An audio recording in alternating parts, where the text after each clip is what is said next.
California chaparral is built to survive fire, even at high intensity. However, it is not built to burn multiple times over short intervals. When fires repeat too soon, native shrubland can lose its ability to regenerate and can shift towards non-native grass and weeds. That shift is called type conversion. Chaparral is the major dominant shrubland ecosystem across California, and a major fire management concern because it often overlaps with the wildland-urban interface. So the question isn't, is fire good or bad, but instead, how often is too often? In chaparral, the interval between fires can determine whether the system comes back as chaparral or something else entirely.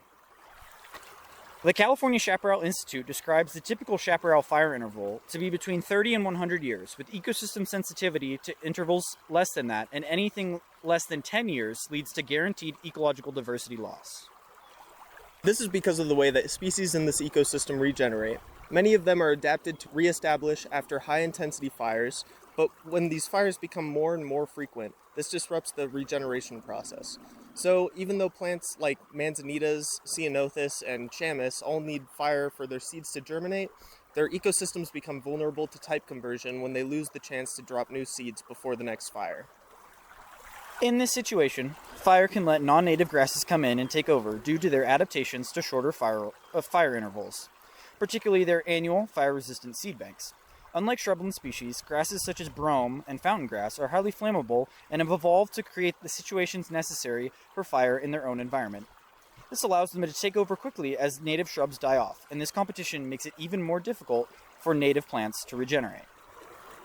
A SoCal study using aerial photography from 1953 to 2016 observes changes in the woody chaparral environment that are consistent with this phenomenon.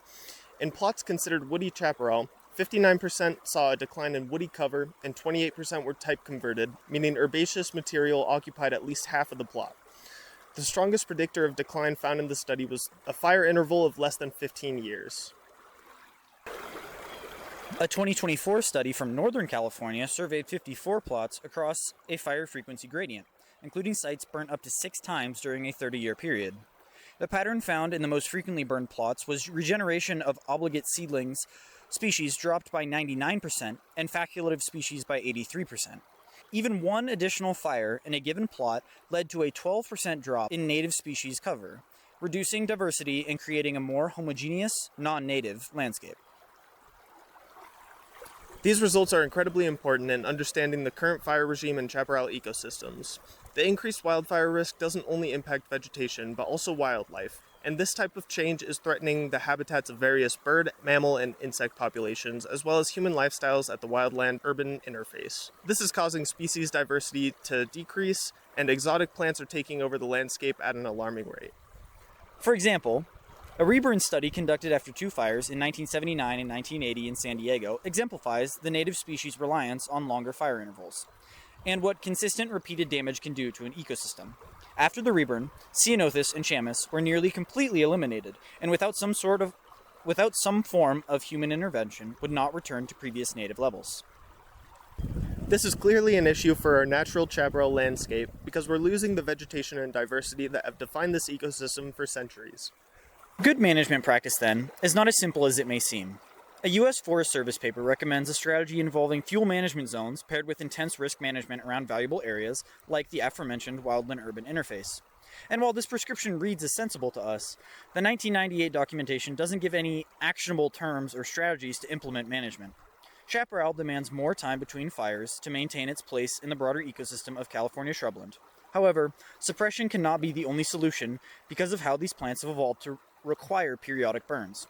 Altogether, there needs to be a balance between lowering the frequency of fires and still allowing them to burn periodically in order to restore the landscape to its natural fire regime. Altogether, management of fires in chaparral shrublands can be incredibly complex, and because we've been so set on suppression for decades now, we have only recently realized the negative impacts and patterns that we've been playing into. Now that it's time to change our practices, it's harder than ever to turn things around. An object in motion will stay in motion. This means that we need to work harder than ever to bring things back to their natural state. Huge thanks to everybody for tuning in today. If you'd like to learn more about our chaparral ecosystems, visit www.californiachaparral.com. Thanks again for listening. Have a good one. Bye-bye.